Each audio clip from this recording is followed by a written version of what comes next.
प्यार से कहिए धन निरंकार जी। साध संगत जी, आइए अब हम सभी मिलजुल कर निरंकारी राजपिता जी के अमूल्य विचार श्रवण करते हैं। उसके उपरांत मंगलाचरण और फिर सतगुरु माता सुदीक्षा जी महाराज के प्रवचनों को श्रवण करेंगे जी। सत्संग जी, प्रेम से कहना,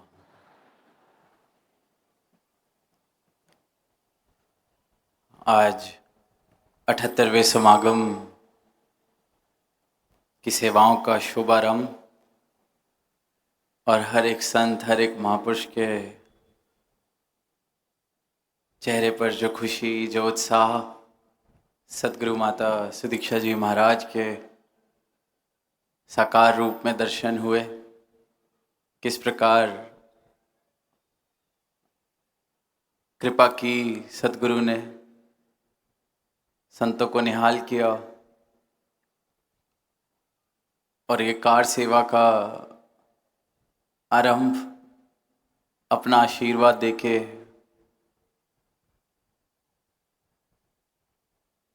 और साथ ही यही एक जो सत्य है, ये जो परमात्मा है, इस परमात्मा का एहसास बना रहे तो ये सभी सेवाएं मुबारक हैं। सतगुरु ने ये आशीर्वाद दिए।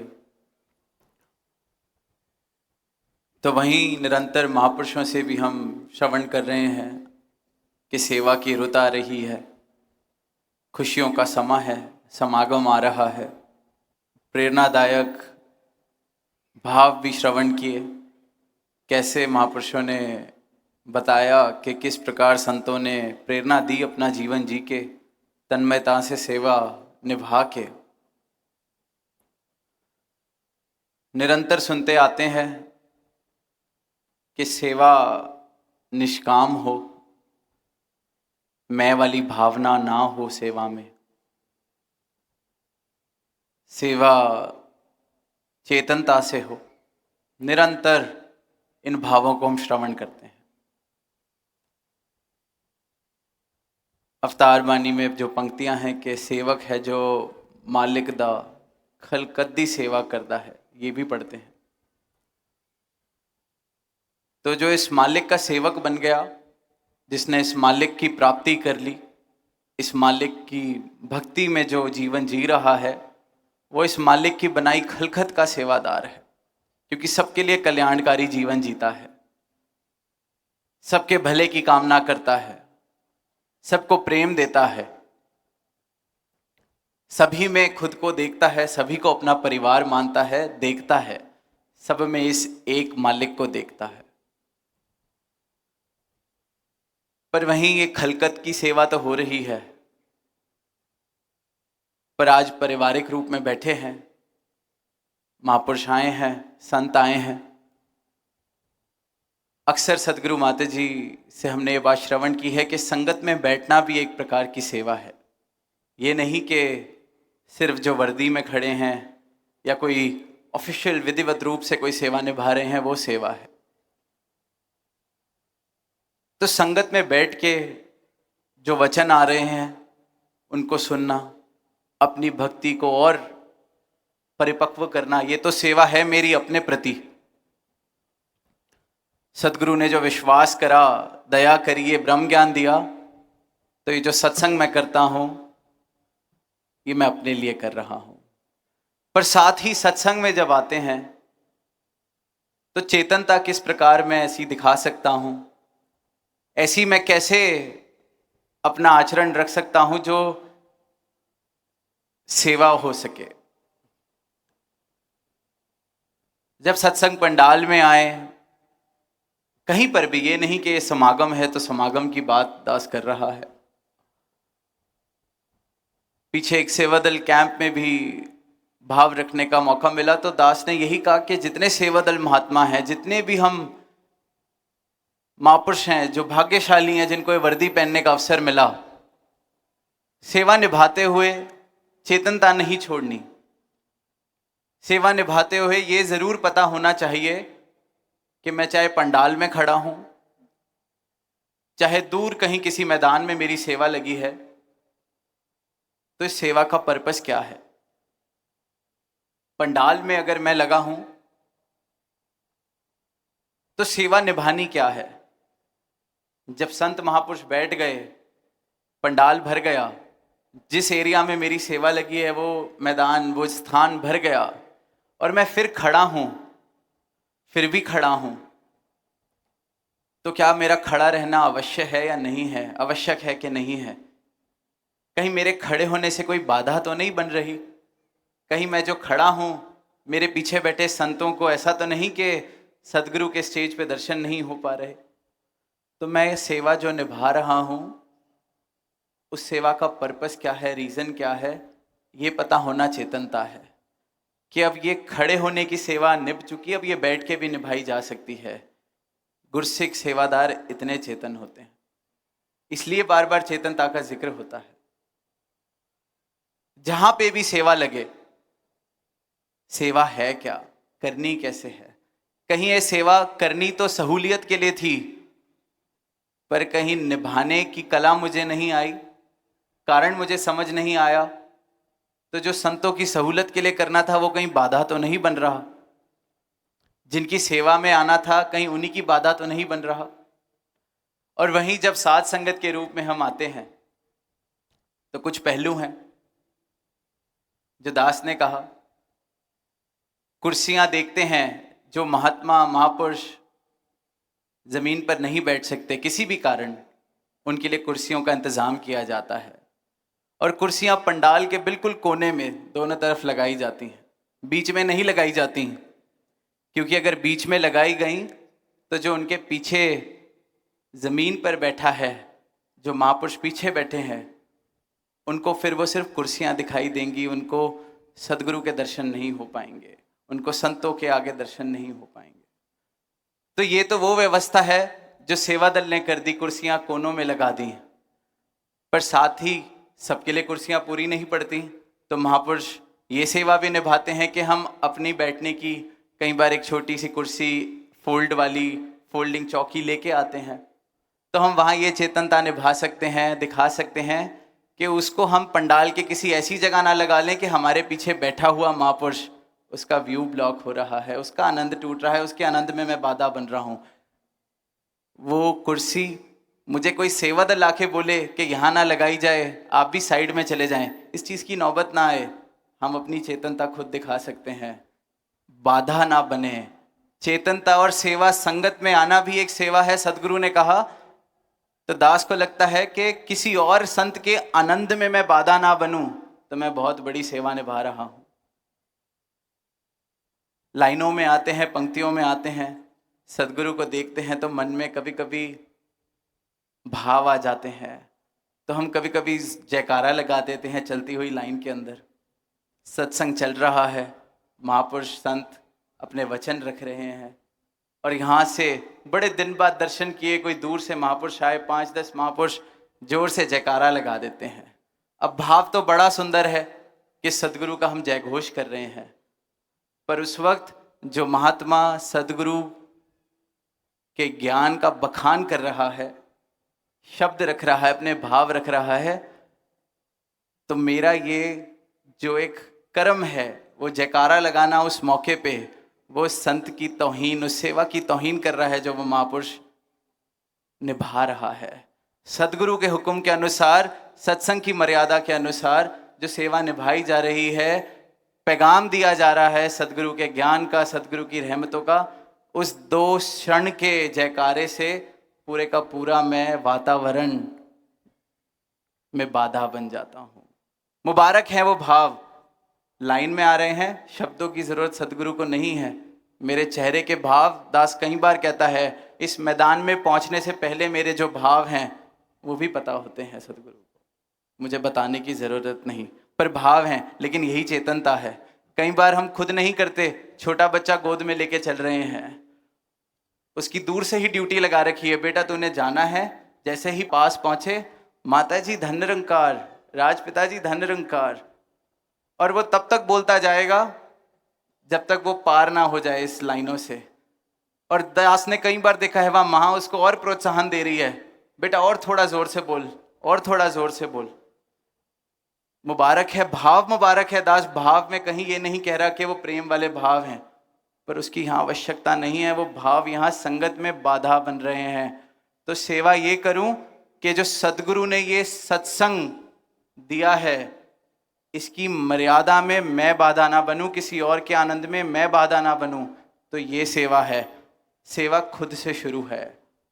एक और छोटा सा एग्जाम्पल, क्योंकि अभी अनाउंसमेंट हुई कि बहुत सारे महापुरुष हैं जो अभी विचार के बाद नमस्कार की लाइनों में आएंगे। अक्सर ऐसा मौका बनता है, तो क्या रूप बनता है कि जो महापुरुष अब लाइन से आएंगे वो आगे जाके खड़े हो जाएंगे। अब जब वो आगे जाके खड़े हो जाते हैं तो आगे जाने का रास्ता बंद हो जाता है। तो जो पीछे की लाइन आ रही है वो चलनी बंद हो जाती है। एक तो मैं लेट आया, मैंने नमस्कार लेट की, ऊपर से मैंने जो और 2, 4, 5 हज़ार महापुरुष अभी दर्शन करने के लिए, जिनके लिए सदगुरु बाद में बैठे हैं कि उनको दर्शन हो जाएं। मैं सोचता हूँ अब तो धुनी खत्म होने वाली है, चलो कितना अच्छा स्पॉट मिल गया है, आगे से खड़े होकर दर्शन करने को मिल रहे हैं। पर मैं उस महापुरुष के लिए नहीं सोचता जो बेचारा अभी भी वहां दूर खड़ा है, वो कितनी देर और बाधा में खड़ा होगा। मैं ये नहीं सोचता कि सदगुरु 4 घंटे से 5 घंटे से पहले ही बैठे हैं, आधा घंटा पौना घंटा और बिठाए रखता हूं। मैं सिर्फ उन 2 क्षणों के लिए पूरी की पूरी मर्यादा को भंग करता हूं, किसी और के लिए नहीं सोच पाता। तो खलकत की सेवा हम बाद में करेंगे। पहले ये जो मर्यादा, ये जो परिवार मिला है, अपने से पहले साथ वाले महापुरुष के लिए सोचना हम शुरू करें। सेवा निभानी इस प्रकार से शुरू होगी। इस प्रकार से जो सदगुरु कह रहे हैं कि सेवक है जो मालिक का खलकद्दी सेवा करता है। खलकत की सेवा भी होगी, पर चेतनता इस प्रकार की हो कि मेरा कोई भी एक्शन, मेरा कोई भी कर्म, मेरा कोई भी चाल, मेरा कोई भी चलन किसी और के आनंद में बाधा तो नहीं बन रहा, सदगुरु की बनाई हुई मर्यादा में बाधा तो नहीं बन रहा। सत्संग किस लिए किया जा रहा है? अपनी भक्ति को परिपक्व करने के लिए। सेवा, सिमरन, सत्संग, जो सदगुरु ने ब्रह्म ज्ञान दिया है, इसका जीवन में एहसास बना रहे, मेरा जीवन सत्य से भरपूर रहे, इस परमात्मा के एहसास में चूर रहे। तो इसलिए ये सत्संग, सेवा, सिमरन बनाए गए हैं। सत्संग में आके मन की दुविधा दूर होती है, मन की भ्रांति दूर होती है, मन में मैल जो जम जाती है वो दूर होती है। पर वहाँ के मैं मन को वो मौका ही ना दूं, उसे श्रवण ही ना करूं। जिस ज्ञान सरोवर में ये सत्संग का रूप सदगुरु बार बार मेरे लिए सजाते हैं, मैं वहाँ आकर उस मर्यादा को ना अगर निभा पाऊँ या उसमें योगदान अपना दे पाऊँ, तो फिर मैं अपना भी नुकसान कर रहा हूँ और मेरे कारण जितनों को और बाधा पहुँच रही है उनका भी नुकसान हो रहा है। अब हमने अक्सर देखा है जब सत्संग खत्म हो जाता है फिर रौनक के गीत भी शुरू हो जाते हैं, नृत्य भी शुरू हो जाता है, आनंद, आनंद की वर्षा। क्योंकि वो सत्संग की मर्यादा, वो विधिविध जो एक रूप बना है, उसका कार्य पूरा हो गया। सदगुरु ने जो वो क्षण दिए सत्संग के, उसका भाव पूरा हो गया। फिर वो आनंद, फिर उसी पंडाल में नृत्य हो रहा है, वो मर्यादा के अनुसार हो जाता है, क्योंकि हुक्म में है। सेवक है जो मालिक दा खलखद्दी सेवा करता है, सेवक है जो मालिक दा हर हुक्म नू पूरा करता है। हुक्म को ये कहा गया है, हुक्म समझना भी है, सिर्फ ये नहीं जो बात कही जा रही है कि यहाँ खड़ा हो जा, वहाँ खड़ा हो जा, ये हुक्म नहीं है। अगर ये सत्संग का समय है तो ये हुक्म है कि ये सत्संग की मर्यादा बने। तो एक एक संत, एक एक महापुरुष सेवा का शुभारंभ जब घर से चलते हैं तब रोज हो कि सत्संग में जा रहे हैं, इसमें बाधा किसी और के आनंद में, अपने इस मौके में हम खुद ना बन जाएं। कहाँ खड़े हो रहे हैं, कहाँ बैठ रहे हैं, कैसे बैठ रहे हैं, ये सेवा है। तो समय ज़्यादा इजाज़त नहीं देता। आज पारिवारिक रूप में बैठने का बहुत समय बाद इस रूप में मौका बना। सदगुरु माता जी ने दर्शन दिए और दास ये सबके साथ साझी कर सकता है बात कि जितनी बातें हैं पिछले कुछ वर्षों से सदगुरु माता जी निरंतर कभी किसी को ये मैसेज दे के कि उनको बोलो उनकी चेयर वहाँ ठीक नहीं लगी, उनको कहो कि वो किसी और का व्यू ब्लॉक कर रहे हैं, उनको बोलो ऐसे। तो दास को लगा कि आज आप सब बर्थडे विशेस भी दे रहे हैं, तो दास गिफ्ट में यही मांग ले कि ऐसे छोटे छोटे मैसेजेस सदगुरु माता जी को ना देने पड़े। जब इतने आज बताया कि दासी प्रार्थना दिवस पे आप सबके बीच सत्संग में शामिल होगी उसी रूप में, तो उस दिन से प्रैक्टिस के लिए एक महीना दास कह रहा है कि बर्थडे की तैयारी, बर्थडे का गिफ्ट, कि सदगुरु ने जब प्रार्थना दिवस पे इस रूप में वापस आना है, संगत के अंदर इस रूप में विधिवत रूप से हमें आशीर्वाद देने आना है, तो कम से कम ये बातें ना उनके दोहरानी पड़े। तो दास को आप जी अगर ये गिफ्ट दें तो दास बहुत ही शुक्राना प्रकट करेगा, क्योंकि दास को सदगुरु माता ने तो बहुत बड़ा गिफ्ट आज दे दिया, बहुत बड़ा गिफ्ट दिया कि आप सबको दर्शन दिए। दास को बड़ी खुशी हुई, कल भी रात को नमस्कार करके यही कहा कि आप जी सबको दर्शन दे रहे हैं, थैंक यू। आप सब ने आज इतना प्यार, इतने बर्थडे विशेष जो दी है, तो दास बस यही एक अरदास सदगुरु माता जी के चरणों में कर रहा है कि जो प्यार आपका मिल रहा है दास, इसकी कदर आखिरी सांसों तक करता जाए।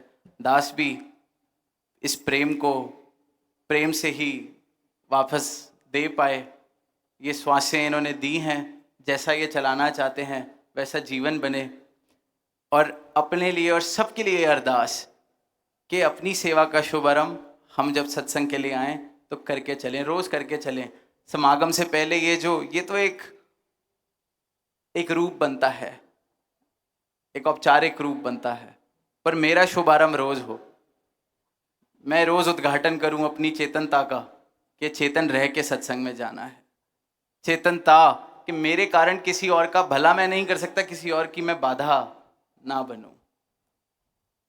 टिप्पणी करनी बहुत आसान, हर चीज़ के लिए टिप्पणी बहुत आसान करनी, पर फिर वही भाव के दूसरों पर गर तबसरा कीजिए, सामने आईना रख लिया कीजिए। तो अपना आईना हमेशा साथ लेके चलें। अपने आनंद के जिम्मेवार हम हैं, और इस बात के जिम्मेवार भी हम हैं कि हम किसी और के आनंद में बाधा नहीं बन रहे। ये बहुत बड़ी सेवा, इसको सेवा को निभाने के लिए ना कोई वर्दी पहनने की ज़रूरत है, ना कोई अधिकारी बनने की ज़रूरत है, और जो ये सेवा निभा ले, दास को लगता है वो सबसे उत्तम सेवा निभा रहा है।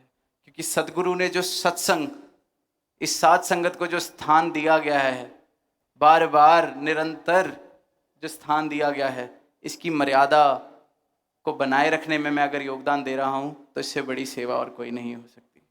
क्योंकि इन सत्संग कार्यक्रमों द्वारा ही सारी मानवता तक इस सत्य के पैगाम को पहुँचाया जाता है। निरंतर स्थान स्थान पर जाकर खुले मैदानों में आवाज़ दी जाती है, तो ये सत्संग का ही रूप बनता है। तो इस सत्संग की जो कीमत है वो सोचे सोच भी जितनी सोच कर ले हम नहीं लगा सकते। तो जैसा ये उपहार सत्संग रूपी हमें मिला है, इसकी हम कदर कर सकें, इसके अंदर हम शोभनीय, इसकी गरिमा बढ़ाने में अपना योगदान देते चले जाएं। तो ऐसी सेवा का शुभारंभ हर रोज़ हो, नित्य प्रतिदिन हो, चाहे समागम में सत्संग करने आए, सदगुरु के साकार रूप के उपस्थिति में हम सत्संग करने आए, अपने भवनों में सत्संग करने जाएं। इस मर्यादा को, इस बात को कि मैं किसी और के आनंद में बाधा ना बनूं, मैं कहीं ऐसी जगह ना बैठूं जहाँ से किसी और को देखने में बाधा हो रही है, मैं कहीं ऐसी ज़ोर से बात ना करूं कि जिसको बाधा हो रही है।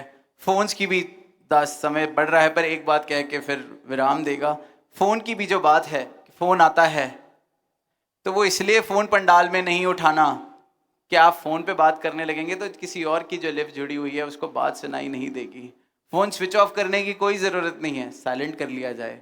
कोई ज़रूरी कॉल है, बाहर जाएं पंडाल से, उस कॉल को कर लें, फिर वापस आके जहाँ जगह मिलती है बैठ जाएं। फिर इस बात की लड़ाई ना हो कि आगे की जगह अब ख़त्म हो गई, वहीं आके बैठेंगे।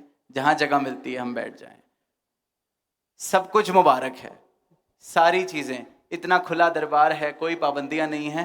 सिर्फ इतनी पाबंदी है, पाबंदी भी नहीं, इतनी चेतनता की ज़रूरत है कि हम बाधा ना बने। पाबंदियां तो है ही नहीं, सदगुरु तो सारे के सारे जंजीरें तोड़ देता है, बंधन तोड़ देता है, बंधन काट देता है। चेतनता, पाबंदी नहीं, चेतनता। तो ये चेतनता से सबका जीवन भरपूर रहे, अपने इस चेतनता का दिया हम सब जला सकें।